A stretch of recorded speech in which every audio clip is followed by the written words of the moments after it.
ಎಂತಯ್ಯ ಹೀಗೆ ಅಬ್ಬರಿಸಿದ್ದು ಬಿಡುವೆ?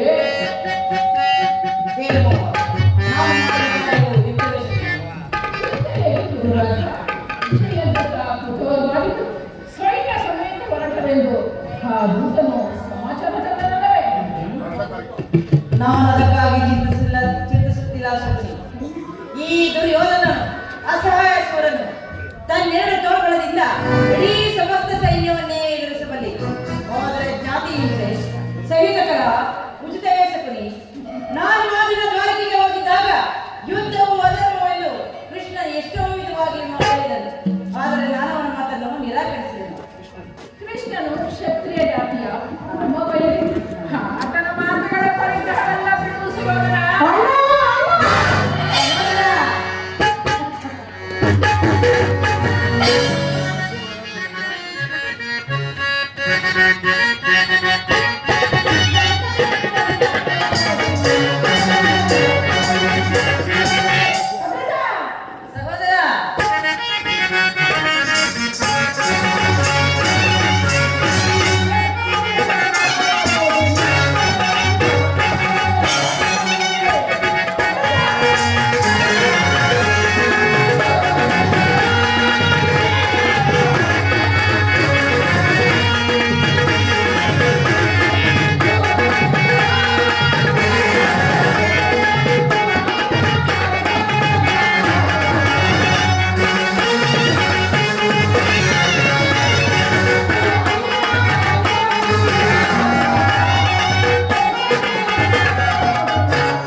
ಅತಿಥಿ ಸತ್ಕಾರಕ್ಕೆ ಸಿದ್ಧ ಮಾಡು. ನಮ್ಮ ರಾಜ ಸತ್ಕಾರವನ್ನು ಗ್ರಹಿಸುವಂತೆ ಕಾಣುತ್ತಿಲ್ಲ. ಆಗಲೇ ರಾಜಪ್ರಸಾದವನ್ನು ದಾಟಿ ಆ ದರಿದ್ರನಾದ ನಿಧನ ಮನೆಯನ್ನು ಆಚರಿಸಿದವನು ಇದು ಅವಹೇಳನವಲ್ಲ ಪ್ರಿಯ ಸಮುದ್ರ. ಮತ್ತೆ ಯದುಪತಿಯು ಭಕ್ತ ಪರಾಧೀನನು. ಅದು ಅಲ್ಲದೆ ವಿದುರನಂತಹ ಭಕ್ತರು ಮತ್ತಾರಿರುವರು. ಈ ದಿನ ಆತನ ಸತ್ಕಾರವನ್ನು ಸ್ವೀಕರಿಸಿ ನಾಳೆ ನಮ್ಮ ಮಂದಿರಕ್ಕೆ ಬಂದಿರಬೇಕು. ಚಿಂತಿಸಬೇಡ, ನಡೆ ಸಹೋದರ.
ನೋಡಿದೆಯ ಮಾವ, ನನ್ನ ತಮ್ಮನ ಕ್ರೋಧಾಗ್ನಿ ಜ್ವಾಲೆಯ ಸ್ವರೂಪವನ್ನು. ಮಾನದಂಡಗಳೆಷ್ಟೇ ಇದ್ದರು ಸಿಂಹಕ್ಕೆ ಬದಲಿ. ಅದರಲ್ಲಿ ಮಾವ ಈಗ ವಿಷ್ಣು ಸಂಧಾನಕ್ಕೆ ಸಂಬಂಧಿಸಿದೆ ಅಥವಾ ಕೃಷ್ಣನು ಶಾಂತಿಗಾಗಿ ಬಂದವನಲ್ಲ ಕೋಟೇಶ್ವರ.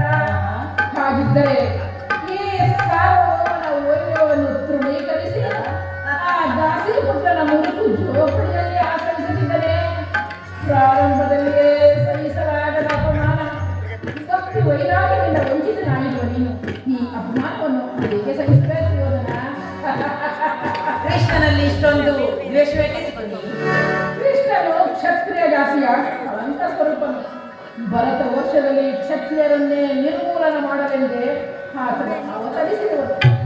ಯಾರು ಅವನ ವೈರಾಗ್ಯ ಪ್ರದರ್ಶನಕ್ಕೆ ಮೊದಲಾಗಿ ಭಗವಂತನ ಅವತಾರವೆಂದು ಪೂಜಿಸುವರೋ ಅವರನ್ನೇ ಧ್ವಂಸ ಮಾಡುತ್ತಾರೆ. ಜರಾಸಂಧ, ಶಿಶುಪಾಲಾದಿಗಳು ನಿನಗೆಂತಹ ಮಿತ್ರರಾಗಿದ್ದರು. ಕಾರಣವಿಲ್ಲದೆ ಅವರನ್ನೇ ಸಂಹರಿಸಿದರು. ಕಂಸನನ್ನು ಕೊಡಿಸಿ ಹರಳುವ ಮುದುಕನಾದ ಉಗ್ರಸೇನನನ್ನು ನೆಪ ಮಾತ್ರಕ್ಕೆ ಸಿಂಹಾಸನದಲ್ಲಿ ಕುಳ್ಳಿರಿಸಿ ಸಹೋದರರನ್ನು ಸುರಪಾನ ಪ್ರಬಂಧವನ್ನಾಗಿ ಮಾಡಿ ಆ ರಾಜಲಕ್ಷ್ಮಿಯನ್ನು ತಾನು ಕೈ ಹಿಡಿದರು. ಅಂತವರಿಗೆ ಮನ್ನಣೆ ಗೌರವೇಶ್ವರ. ಆದರೆ ನನ್ನನ್ನೇಕೆ ಆ ದ್ವಾರಿಕೆಗೆ ಕಳಿಸಿದೆ?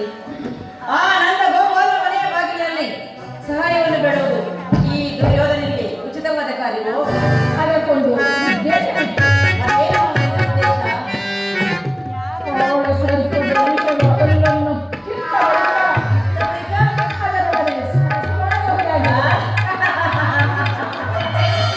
ಕೃಷ್ಣನಿಗಿಂತ ಅವನ ವಿಜಯೋನ್ಮತ್ತವಾದ ಸೈನ್ಯವು ನಿನಗೆ ಹೆಚ್ಚು ಅವಶ್ಯಕವಾಗಿತ್ತು. ಒಂದು ವೇಳೆ ಕೃಷ್ಣನು ಸೈನ್ಯ ಸಮೇತ ನಿನ್ನ ಪಕ್ಷವನ್ನು ವಹಿಸಿದ್ದರೆ ಕೃಷ್ಣ, ನೀನು ನನಗೆ ಬೇಡ, ನಿನ್ನ ಸೈನ್ಯ ಮಾತ್ರ ಸಾಕೆಂದು ನಿಸ್ಸಂದೇಹವಾಗಿ ಹೇಳಬಹುದಾಗಿತ್ತು. ಆದರೆ ಆ ಅರ್ಜುನನು ನಿನ್ನನ್ನು ಆ ಸಂಕಟದಿಂದ ಪಾರು ಮಾಡಿದನು. ಕೃಷ್ಣನು ನೀನು ಹೇಳಿದಂತ ವಂಚಕನೇ ಇರಬಹುದು ಸಖಿ. ಆದರೆ ಅವನ ಮೇಲಿನ ದ್ವೇಷದಿಂದ ಆ ಪಾಂಡವರನ್ನು ಹಿಂಸಿಸಬೇಕಾಗುವುದಲ್ಲ. ಪಾಪ, ಪುಣ್ಯ, ಪಾಂಡವರೆಲ್ಲ ಕೃಷ್ಣನು ಪಾಂಡವರ